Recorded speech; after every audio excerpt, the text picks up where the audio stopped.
Welcome to the Budget Mom YouTube channel. I'm Kamika Love from thebudgetmom.com. Today we're going to be talking all about credit scores, and I'm going to be answering some of the most common questions I get around credit scores.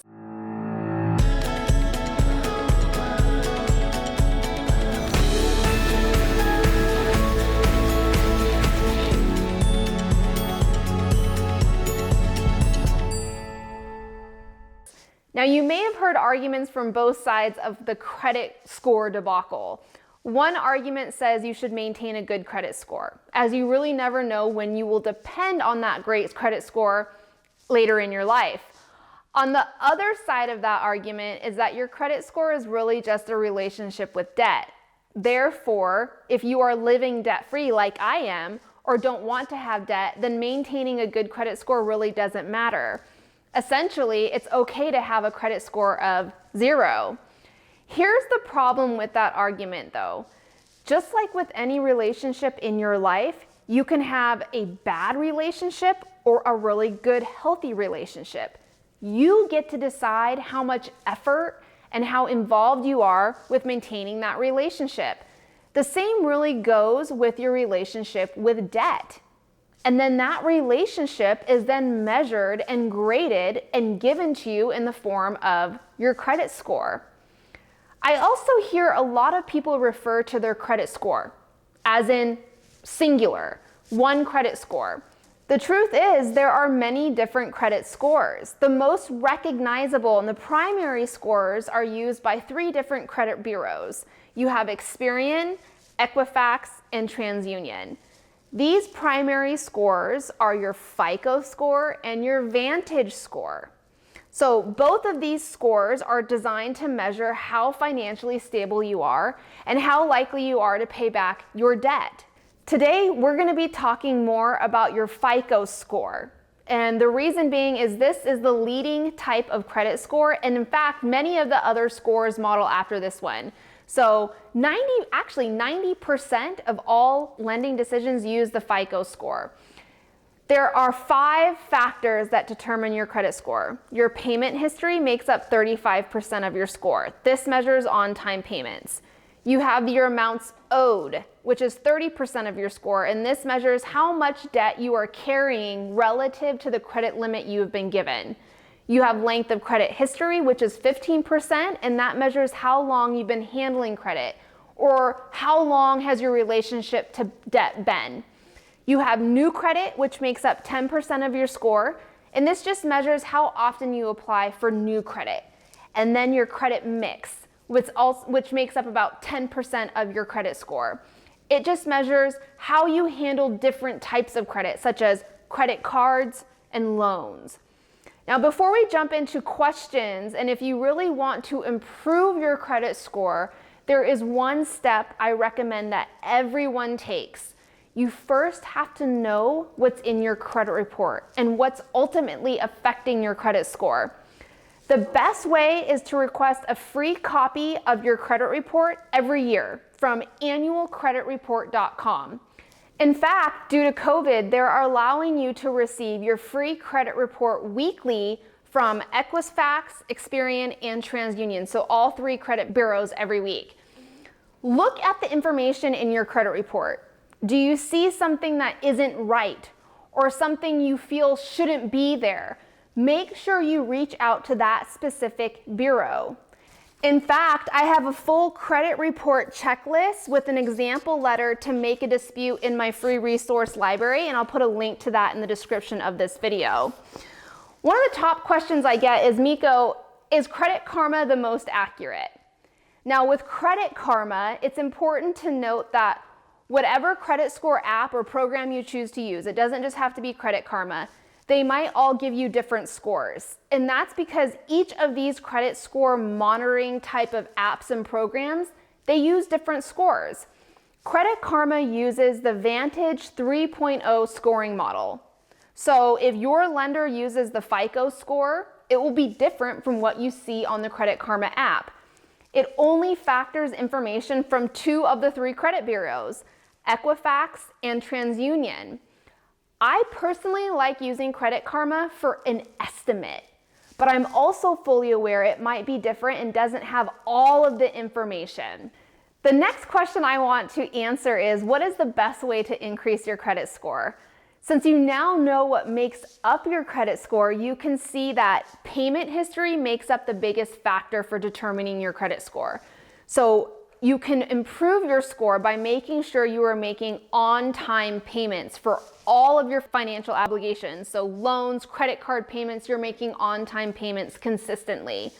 Next, you want to pay down your debt. How much debt you have relative to the credit you have been issued makes up 30% of your score. That's a big one. This is known as your credit utilization ratio, and it's the amount of revolving credit you are using divided by the total amount of revolving credit you have available. And the goal here is to not use more than 30% of your credit, but I like to keep it below 10%. You want to get this percentage as low as possible.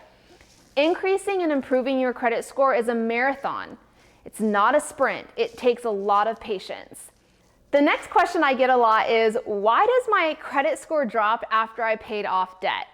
Or after I paid off a credit card, why does my credit score drop? So you might be wondering why this might happen after I just got done telling you that paying off debt can actually help you increase your score. This happens because there are other factors at play.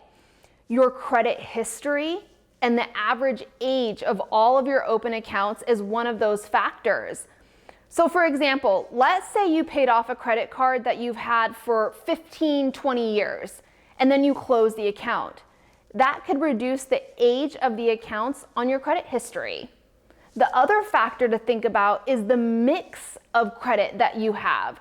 Your credit score can increase when you have both, say, installment accounts like a loan and revolving accounts like a credit card. So in that example, if you just got done paying off a car loan and now you're only left with credit cards, that's really not considered a good quote-unquote mix. So also remember that it could take up to 30 days for your lower balance to show up on your credit report after paying off a significant amount of debt. One note about this question that I want to add: you should never ever leave a credit card open if you're not disciplined enough to use it responsibly, even if it will hurt your credit score temporarily right now. The truth is, not being able to manage your credit card debt will hurt you more in the future than a temporary dip in your credit score right now. The next question I want to address is, how can you have great credit without going into debt? To answer this question, it's important to know that there is a difference between using debt and going into debt. You can absolutely have a great score. Mine is currently around 815, 820, and I don't have any debt. I'm currently debt-free, so it is possible. Making sure you are still paying everything on time, and second, making sure you are paying off your credit card every single month before the due date. Now, I use a credit card every month for business expenses, and I pay it off every month before it accumulates interest, and I never ever carry over a balance. So it is possible to increase your score without going into debt. The next question I get is how to build your credit score when you are starting from scratch, or if you are repairing a bad credit history, like you're recovering from bankruptcy. If you can't get approved for a loan or a credit card to help you build up your credit, or you're not in a spot in your life like I once was, you even have a credit card, then there is an option that might be available to you. A credit builder loan does not require a good credit score for approval. So instead it focuses on having enough income to make the payments. So how do credit builder loans work? Mostly you can find these at different credit unions. They're not popular, say, at bigger banks, but they're well known at credit unions. And they're not usually advertised. The credit union will deposit a small amount of money into like a second savings account for you. You then pay the money back in small monthly installments with interest over a specific period of time. At the end of the loan's term, which is usually they range around 6 to 24 months, you receive the total amount of the credit builder loan in a lump sum, plus any interest earned if the lender offers interest in that savings account. This helps you build credit by providing an opportunity to make small monthly payments. As the lender reports these payments to the credit reporting agencies, your credit history will now show that you can make regular on-time payments. But here's the best benefit. It also gives you the opportunity to save money at the same time. Now, most of these loans are small, usually around $300 to $1,000, which means the monthly payments are small. And with that, the interest that you pay to get the loan will vary by institution, so that's something to check on as well.